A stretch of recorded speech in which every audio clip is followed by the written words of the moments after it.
we are going to unpack a highly detailed presentation deck from July 2026, all about the tracker fund of Hong Kong. Also known as TraHK, for those who follow this space. Right, TraHK. Trading under the tickers 2800 IHK and 2800 IHK. TraHK is not, merely some financial product engineered by a marketing department to capture a sleeting trend. Like an AI ETF or something. Exactly. Its inception back on November 11th, 1999 was the direct result of intense macroeconomic warfare. You're talking about the Asian financial crisis, right? Bingo. Where the Hong Kong government essentially had to step in and buy up the market just to defend their currency peg against speculators? It was wild. They executed an unprecedented market intervention. The Hong Kong Monetary Authority bought roughly 11% of the free float of the Hang Seng Index. Wait, 11% of the entire free float? Yes, just to crush the short sellers. Wow. But, once the dust settled, the government was sitting on this massive illiquid stockpile of commercial equities. Right, they couldn't exactly just dump those shares back onto the open market. No, because that would have triggered another crash entirely. So what did they do? They packaged those shares into a trust, unitized it, and offered it to the public as the tracker fund of Hong Kong. That is fascinating. So when we analyze TraHK today, we're measuring an institution that was literally forged to stabilize an economy. Exactly. It's built differently because it was born out of necessity. Okay, looking at the first main slide here, titled ETF Snapshot. The defining vital sign is just the gravitational pull of its size. It's massive. The assets under management, the AUM, is HKD 128.93 billion as of June 30th, 2026. And you really have to pause on that number. That figure represents market sovereignty. Market sovereignty, I like that. Yeah, because when a Hong Kong domiciled fund reaches roughly $130 billion, it ceases to be just an investment option. It becomes critical market infrastructure. Right, like sovereign wealth funds, global central banks, massive pension allocators. They need those deep liquidity pools. Exactly. If an institutional allocator needs to deploy, say, $1 billion into Asian equities in a single afternoon, they cannot use a fragmented series of small funds. The slippage would be insane. Exactly. They use TraHK because a $1 billion order in a $130 billion pool is absorbed seamlessly. It minimizes market impact. Now, my hypothesis on the domicile aspect, because they make a point of noting it's Hong Kong domiciled, is that it's not just about time zone convenience for these big players. No, definitely not. Being domiciled in Hong Kong, governed by the Securities and Futures Commission, it offers a specific regulatory perimeter, right? Right.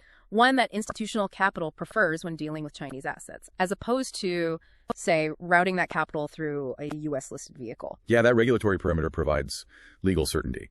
Hong Kong's common law system and its established custodial frameworks, they are deeply familiar to global capital. Right, it's a known quantity. Exactly. It insulates the fund from potential cross-border regulatory friction that might, suddenly affect a foreign domiciled fund trying to hold those exact same assets. Okay, so let's talk about the friction for the actual investor, specifically the expense ratio. Oh, this is the crazy part. The slide lists the ongoing charges over a year at just 0.06%. Which is basically nothing. It's like paying just 60 cents a year to have someone manage $1,000 for you. Pretty much. Usually when I hear about a dominant market leader pricing their product that low, I think of predatory pricing. A monopoly crushing startup so they can hike prices later. Right. The classic tech playbook. But in the ETF space, it seems like Vanguard in the US and TraHK here have just found a way to permanently lock prices on the floor.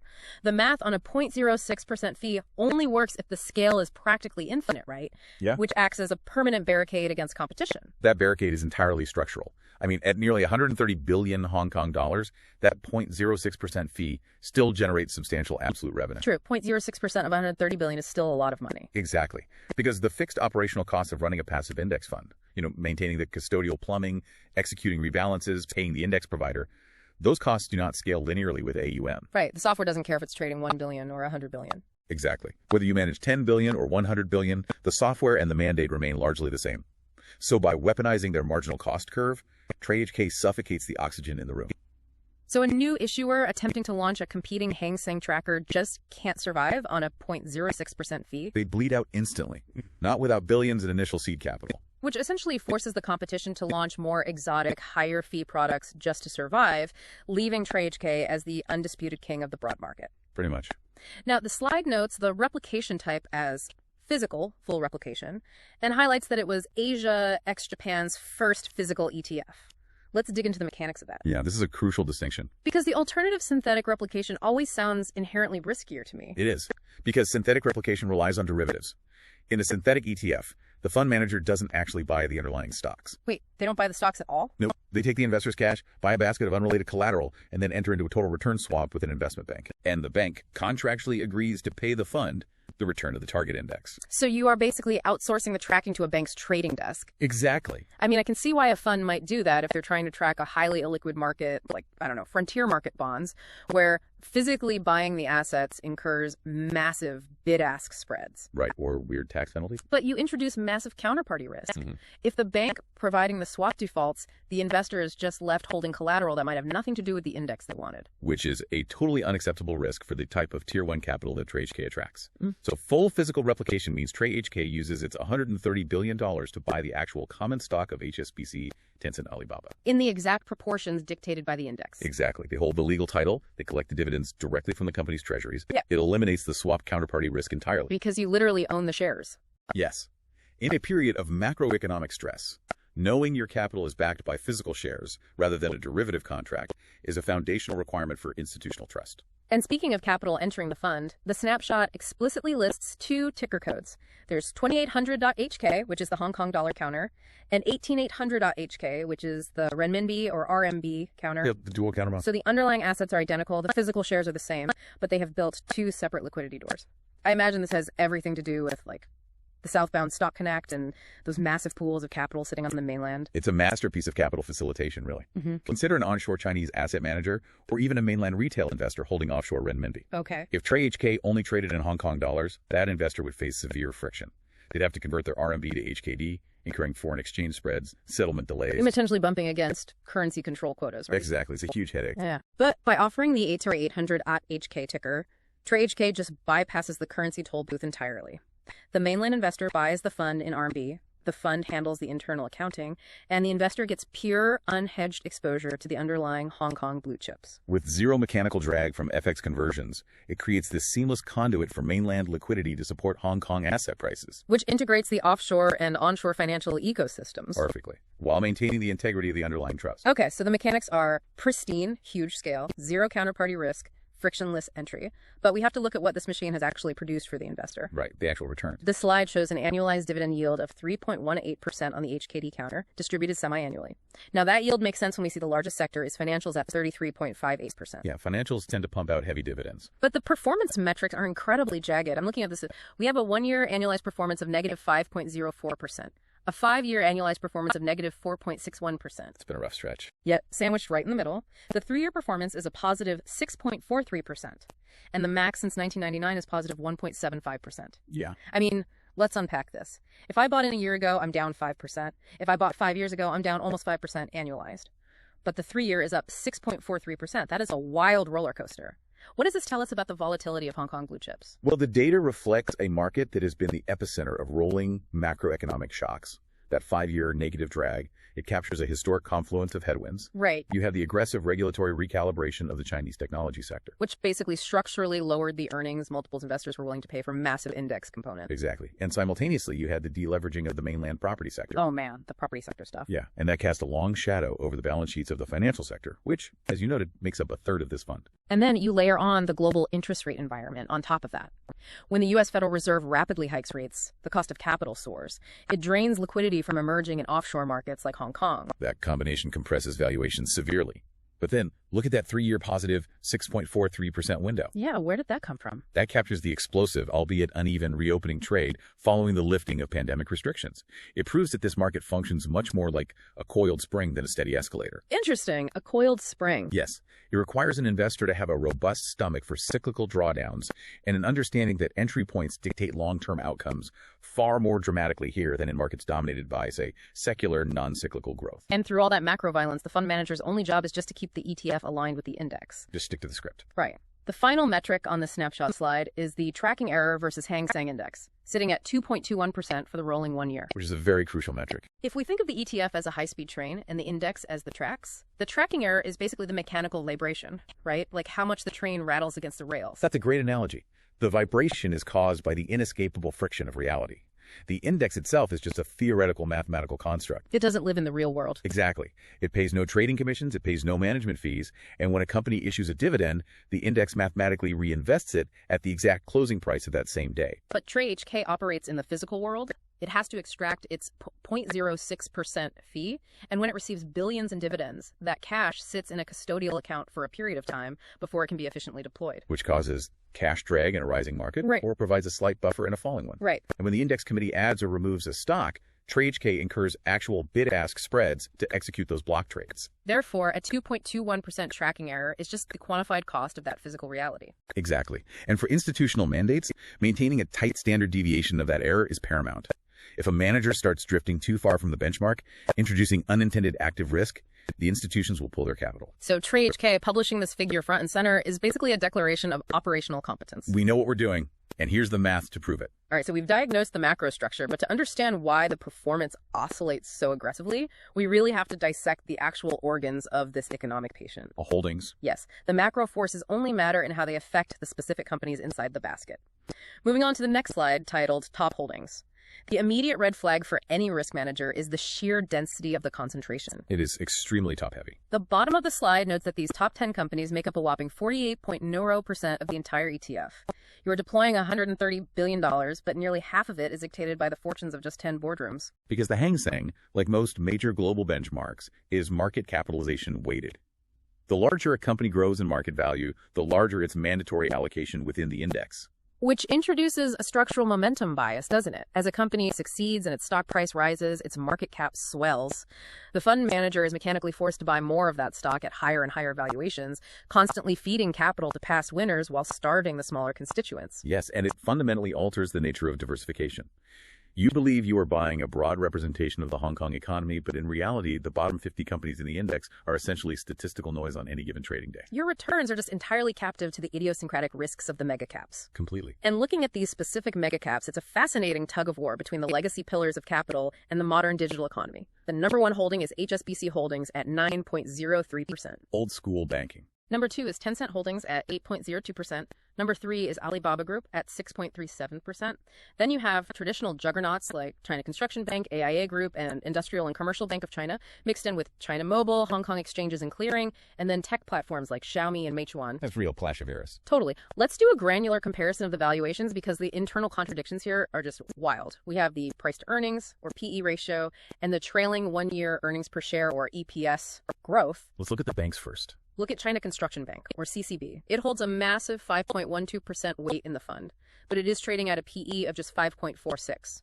My read on a multiple that depressed is that the market is treating CCB like a distressed asset. Yeah, that's exactly what's happening. Investors are looking at the earnings yield, grabbing the massive dividend, but they are pricing in zero future growth and applying a heavy discount for potential non-performing loans tied to the mainland property sector. The market is demanding a massive risk premium to hold that specific equity. I mean, the PE of 5.46 implies investors expect those earnings to either stagnate indefinitely or face serious impairment. They are buying the current cash flow, completely abandoning any thesis of capital appreciation. It is a pure, albeit defensive, yield play.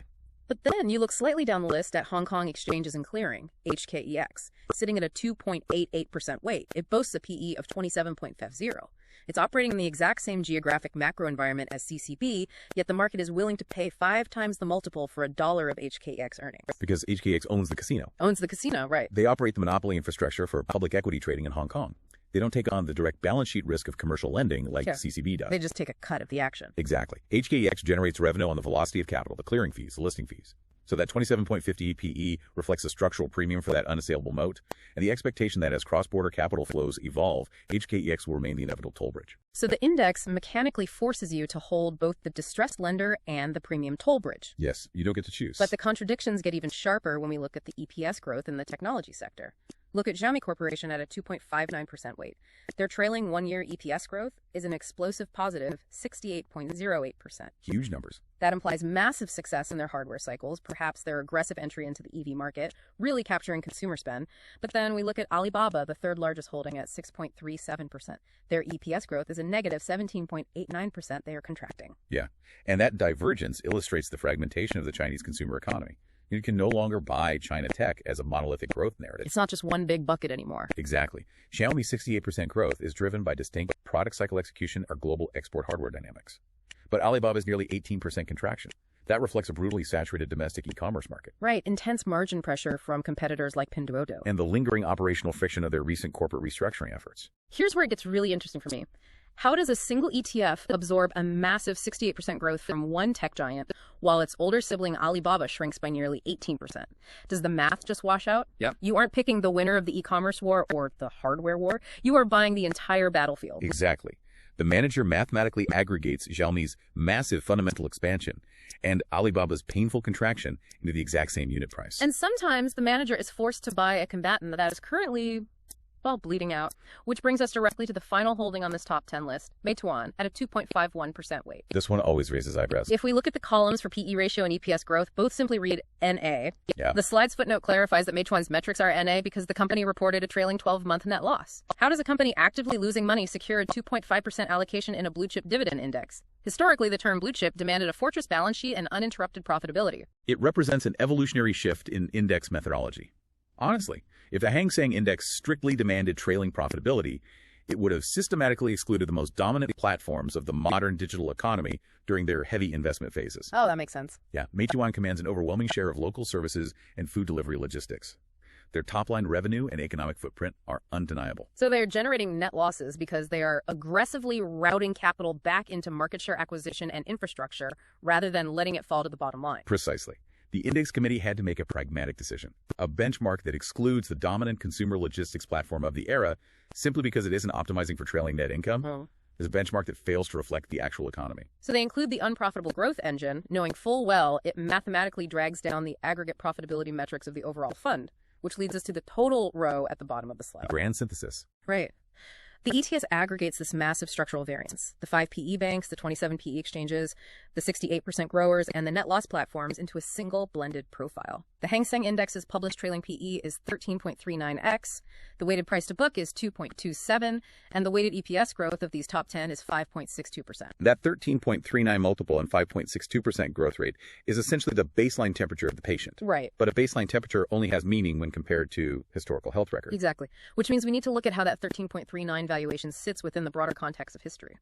We see the individual stock valuations varying wildly from a PE of 5 to 27, but what does the valuation of the entire index look like through the lens of history? Let's pull up the chart. That brings us to the next slide, which is titled Tracker Fund of Hong Kong Weighted PE. This slide presents a very specific diagnostic visual. We have a long-term line graph plotting the trailing 12-month PE ratio of the Hang Seng Index, extending up to July 1st, 2026. This squiggly blue line tracks the actual valuation multiple over time. But more importantly, the chart lays out statistical boundary lines across the graph. Those are key. Yeah, we have a dotted line running through the center representing the historical mean, the long-term average valuation. And then we have shaded bands above and below it representing standard deviations, specifically marked as +1 sigma and -1 sigma. Those standard deviation bands define the parameters of market psychology. I mean, markets are composed of human beings, and human beings naturally oscillate between greed and fear. Yep. Statistically, the valuation should spend the vast majority of its time meandering aimlessly within those upper and lower bands. When the blue line violently breaches those bands, it signals an extreme psychological event. So a breach above the +1 standard deviation line suggests speculative euphoria, like a total detachment from fundamental reality. Right. And a plunge down to the -1 standard deviation line indicates pervasive capitulation and panic. Okay, let's start with where the patient is today. The slide text states that as of July 2026, the current PE ratio sits at 11.7. On the visual plot, that 11.7 point is nestled comfortably within the historical norms. It's right in the middle. It sits strictly between the historical mean of 10.64, but well below the +1 standard deviation danger zone.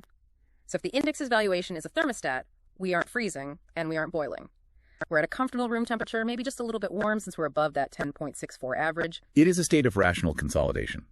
The market is willing to pay a slight premium relative to the absolute long-term average, suggesting mild optimism or perhaps just a stabilization in the earnings outlook of those heavyweights we just discussed. Right. But, the current stability is only remarkable because of the trauma that preceded it. And the text on the slide highlights that trauma explicitly.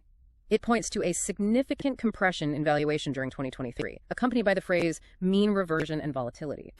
Looking at the chart in 2023, the blue line doesn't just dip, it effectively falls off a cliff, crashing all the way down toward that bottom -1 standard deviation line. It was brutal. Let's unpack the macro mechanics of that compression, because a PE ratio can drop for two reasons, right? Either earnings skyrocket while the price stays flat, or the price collapses while earnings remain steady or fall. In 2023, it was entirely driven by price collapse fueled by an expanding risk premium. It was just a perfect storm of macroeconomic friction.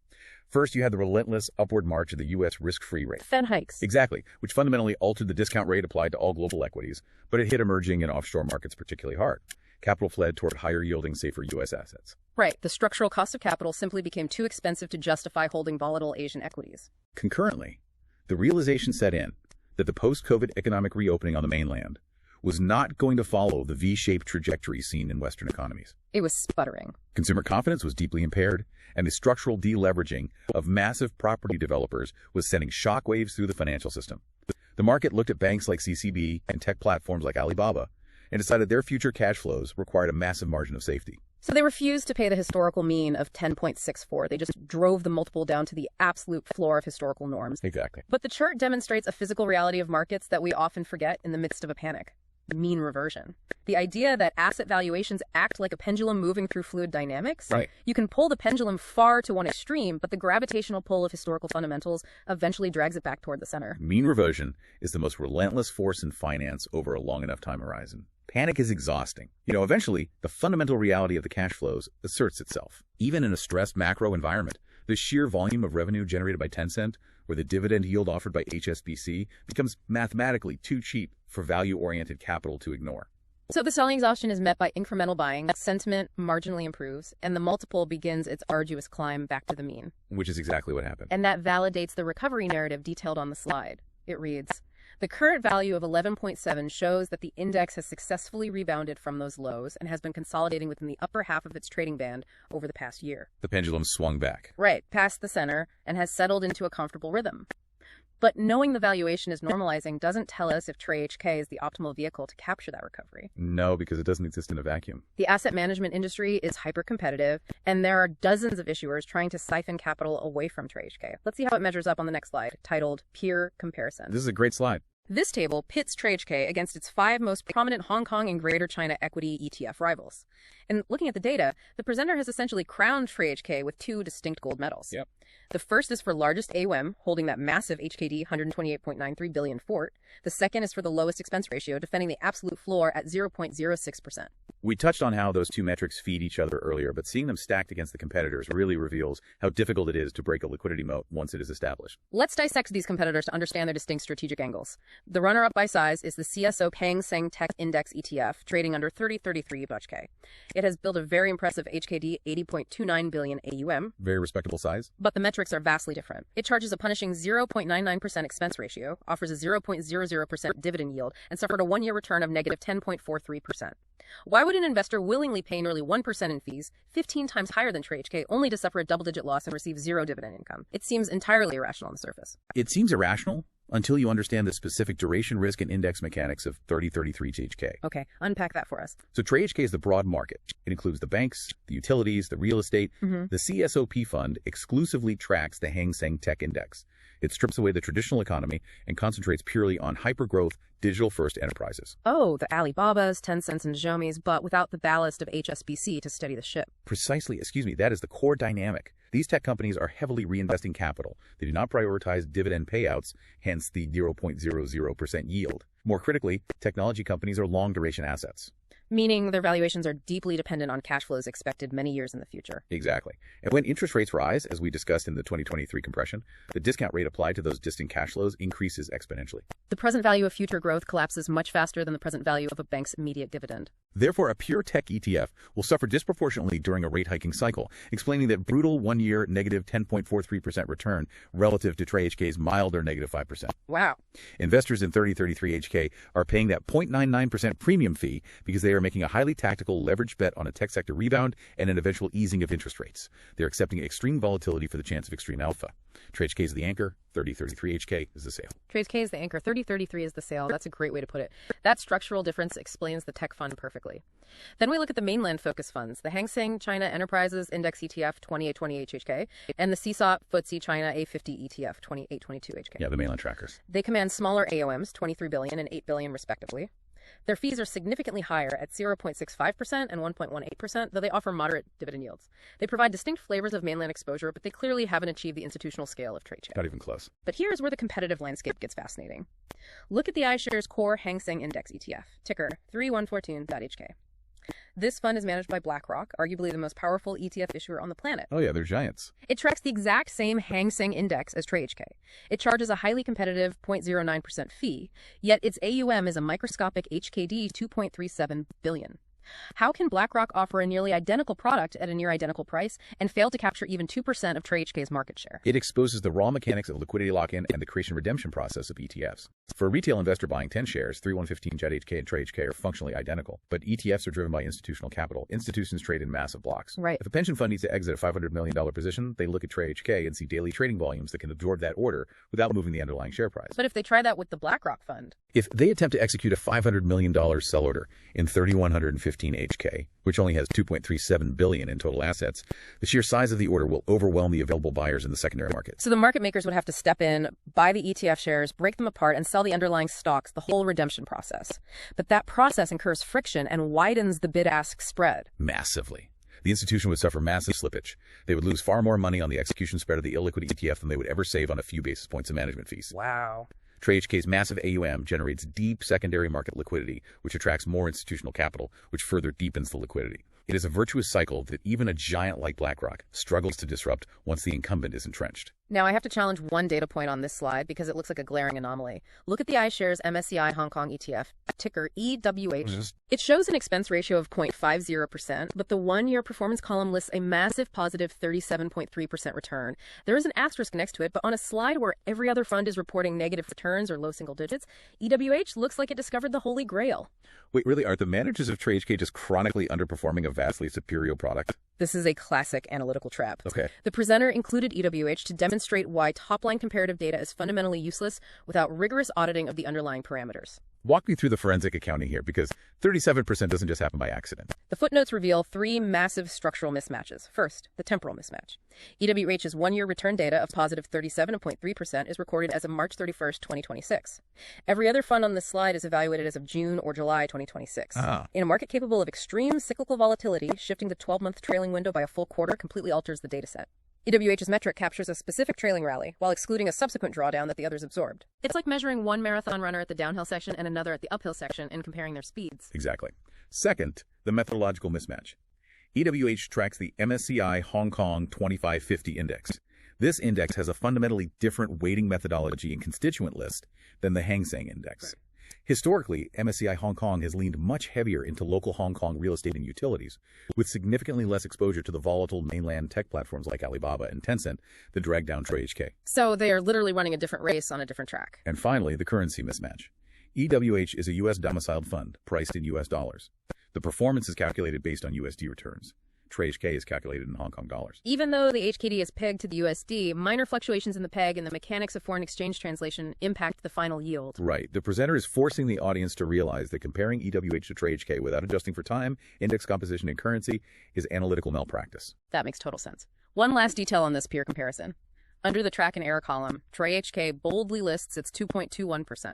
Every other fund on this slide lists NA. The peers are simply refusing to publish their mechanical variance in this standardized format. Yeah, they hide it. It speaks volumes about who TraHK views as its true customer base, the institutional allocators who demand mathematical transparency over marketing spin. But, an incumbent cannot simply rely on transparency and a 1999 origin story to defend a $130 billion empire. No, you have to adapt. The financial architecture is constantly shifting, and TraHK has had to execute some aggressive structural maneuvers to maintain its supremacy. Let's look at the recent developments on the slide titled Tracker Fund of Hong Kong Recent News. This slide details events from the past 12 months, noting it is part 1 of 2. There are 2 major corporate actions outlined here. Let's tackle the trustee shakeup first. This is a huge deal. The text explicitly states, trustee change. State Street Bank and Trust Company retired as TraHK's trustee, replaced by HSBC Institutional Trust Services, Asia. Limited effective October 2025, continuing the fund shift away from its original State Street affiliated structure. Right. Changing the trustee of a fund this massive sounds like open heart surgery on the custodial plumbing. What does a trustee actually do, and why take on the operational risk of migrating $130 billion in assets? So the trustee is the ultimate safeguard of the physical assets. While the fund manager Hang Seng Investment Management makes the daily trading decisions to track the index, the trustee actually holds the keys to the vault. Okay. They maintain legal custody of the billions of dollars worth of HSBC and Tencent shares. They process the massive dividend streams, manage the voting rights, and ensure the manager operates strictly within the legal bounds of the trustee. So migrating those responsibilities is a monumental legal and operational undertaking. You only do that if there is a compelling strategic imperative. Right. The slide gives us the clue. Continuing the fund shift away from its original State Street affiliated structure. State Street is a monolithic U.S. financial institution. They were instrumental in standing up TraHK back in 1999 when the Hong Kong government needed global expertise to launch the product. Yep. But replacing them with HSBC in 2025 feels heavily strategic. If we look at the broader macro geopolitical environment, the increasing financial decoupling between the US and China, the weaponization of financial sanctions globally, relying on a US headquartered bank to hold the physical keys to Hong Kong's most vital financial asset, introduces a layer of geopolitical tail risk. The localization of critical financial infrastructure is a dominant theme across global markets right now. By transitioning the trustee role to HSBC Institutional Trust Services, an entity deeply embedded in the Asian financial architecture, the stakeholders of TraHK are securing their operational sovereignty. So they're bringing it all in-house, regionally speaking. Right, exactly. They had already localized the management function in previous years, and moving the custodial trust finalizes that transition. The engine of the Asian financial markets is now entirely managed and custodied by institutions native to that ecosystem. It removes the theoretical vulnerability of foreign regulatory interference affecting the fund's daily operations. It is macro risk management executed at the plumbing level. I love that. The second news item on this slide is less about geopolitics and entirely about brute force market dominance. The fee war. Oh, yeah. It states, fee reduction. TraHK's ongoing charges ratio was cut to 0.06% per year, effective 17 April 2026, keeping it among the cheapest ways to access the Hang Seng Index. We analyzed the math of this earlier, how scale allows them to operate profitably at this floor, but the timing cutting the fee in April 2026 feels like a deliberate offensive maneuver. It absolutely is. They aren't just passing on cost savings to be benevolent, they are actively defending their perimeter. It is a preemptive strike against capital flight. As we saw in the previous slide, competitors like BlackRock's iShares are constantly hovering with low-fee alternatives. Furthermore, as the market recovers from the 2023 compression and valuations normalize, new capital is beginning to flow back into Asian equities. And TraHK wants to ensure every incremental dollar flows into their vehicle. Yep. By loudly declaring a fee reduction to 0.06%, they eliminate any mathematical argument an institutional allocator might have for migrating to a competitor. It's like a heavyweight champion voluntarily taking a pay cut just to make sure no new challengers can even afford to step into the ring. They are utilizing their massive scale to subsidize a price point that competitors simply cannot match without operating at a loss. It is the ultimate flex of financial muscle. As we pull back from these granular corporate actions and synthesize the sheer volume of structural, historical, and valuation data we've unpacked, it is essential to validate the foundation of our diagnosis. And just for full transparency, the final slide is titled Data Sources. Always good to check the receipts. Exactly. In an era of rampant financial misinformation, where a disconnected chart on a blog can trigger a narrative, grounding our analysis in verifiable institutional-grade data is paramount. The financial X-ray is never completely clean, and the structural dynamics are always shifting beneath the surface. That is why we constantly monitor the data. Thank you so much for joining us on this deep dive. Keep questioning the consensus, keep reading the footnotes, and we will catch you on the next deep dive.